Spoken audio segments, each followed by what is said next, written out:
শীত পড়েছে বঙ্গে, হিমেল হাওয়ার ঠান্ডার আমেজ।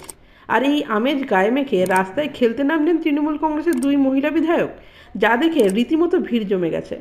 রাজ্য রাজনীতিতে বড় স্লোগান খেলা হবে, সেখানে দুই বিধায়ক ব্যাডমিন্টন খেলছেন। এই খেলার মধ্যে আবার কোনো রাজনীতি নেই তো? শাটল কর্ককে এক কোর্ট থেকে অন্য কোর্টে পাঠাচ্ছেন তখন ফিরদৌসী বেগম এবং লাভলি মৈত্র। শীতের রাতে শাড়ি পরেই ব্যাডমিন্টন খেলছেন তারা। এই ছবি মুহূর্তের মধ্যে ভাইরাল হয়ে যায়। তবে খেলা শেষে দুজনেই বললেন খুব ভালো লাগছে।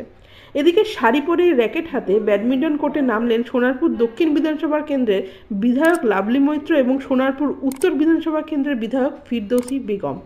বিধানসভা স্ট্যান্ডিং কমিটির বৈঠক শেষে তারা এসেছিলেন রাজপুর সোনারপুরের পুরসভা এলাকায়। তারপর পুরসভার চেয়ারম্যানের সঙ্গে মিটিং করে রাতে বের হচ্ছিলেন তারা। তখনই দেখতে পান কয়েকজন যুবককে র্যাকেট হাতে ব্যাডমিন্টন খেলতে। ব্যাস, তখনই একে অপরকে প্রস্তাব দেন খেলার, আর দুজনেই রাজি হয়ে যান এবং রাজি হয়ে মাঠে নেমে পড়েন।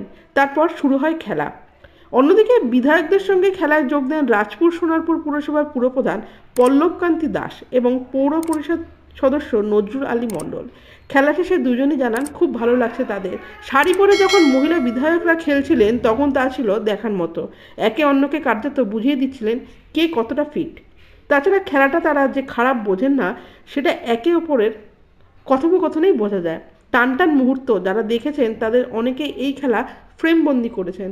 জাতীয় স্তরে ক্রীড়াবিদ না হয়েও শীতে গা গরম করে তারা এখন ভাইরাল। এই খেলা শেষে প্রত্যেকেই হাসি মুখে বাড়ি ফেরেন। আর লাভলি মৈত্র জানান, আমি খুব ভালোবাসি ব্যাডমিন্টন খেলতে।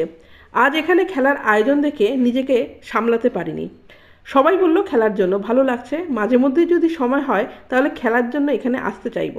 আর ফিরদৌসী বেগম জানান, কাজের জন্য তো আর খেলার সময় হয় না, অনেকদিন পর র্যাকেট হাতে খুব ভালো লাগলো। দুজনে এসেছিলাম পুরসভায়, আমরা যখন বেরিয়ে যাচ্ছি তখন দেখলাম এখানে খেলা হচ্ছে, তাই খেললাম।